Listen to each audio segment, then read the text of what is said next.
Welcome into the We the Best podcast. Call our number 1-800-THE-BEST. Let's get right into it, boys. So we're going to discuss who we think is going to win the World Series in 2023. We're at the All-Star break. Mark, who do you think? I mean, listen, I got to go with those Tampa Bay Rays. It consistently stuns me how good they always manage to be with such little funding from the ownership. They've got to have some of the cheapest owners and best management at the same time. I mean, they got guys like Randy Arozarena, obviously, but then they have, I would say almost everyone else on that team is underrated. Guys like Yandy Diaz, Isaac Paredes, Shane McClanahan, he's cooking. His ERA is so low. I don't even know what it is anymore. It's so low.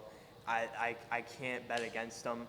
And honestly, they're kind of a bit of an underdog story. I mean, the team with very little funding, they have to be very smart, and they are very smart, and that's why they're as good as they are. Here's the only thing I'll say with the Rays is, they do spend money.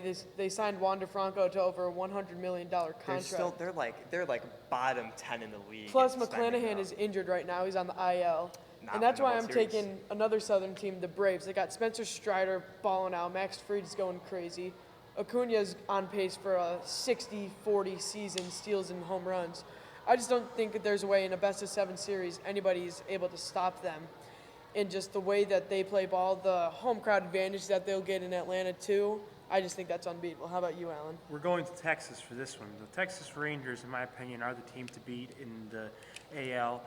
Look at what they have. They've got Adolis Garcia, Marcus Semien, Corey Seager, and not to mention the low-risk, high-reward signings of Travis Jankowski and Robbie Grossman. And even their pitching, without Jacob deGrom, who is injured, is really still top-notch. Now, is it the best pitching in the world? No, not by any stretch. But I think that their offensive weapons cancel out a lot more and can do just enough to bring Texas and Arlington a title. Yeah, Josh Jung, another good signing there, low risk. But now we're going to open our phone lines. Call us 1-800-THE-BEST. Caller, you're on. Hi, guys. Thanks for answering my call. I'm Marin, a longtime listener of your show. I just had a couple of questions about the Astros. This team's been contending for years, but now they're in the wild card spot. What are your guys' thoughts on this team, and can they make a run to the World Series? I think they underperformed a lot early in the season. I think they're definitely turning it around. I think, some of those big signings are turning around, like Jose Abreu is turning it around. And obviously, you got guys like Kyle Tucker, Yordan Alvarez, who just are having good years again. I feel like they're in a tough division. They may end up in that wild card spot, but they're not really a wild card team. I feel like they definitely are going to go places. Yeah, I think the most important thing that we're not mentioning here is the young pitching. Hunter Brown, half of their starters from their older guys going on the IL is their pitching, and their starters are really young and they're given good quality starts. Most of them going 5-6 innings. Yeah, I completely agree with what the other guys said. These guys are a sleeping giant.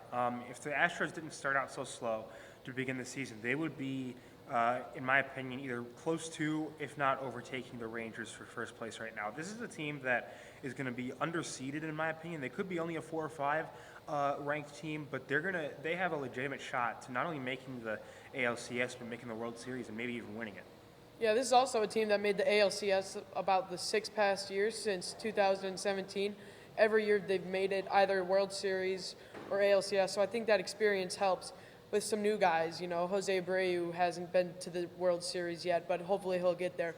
So I think just the young guys having the older presence in the locker room with Presley and guys like that, that'll help them in the long run just win the series.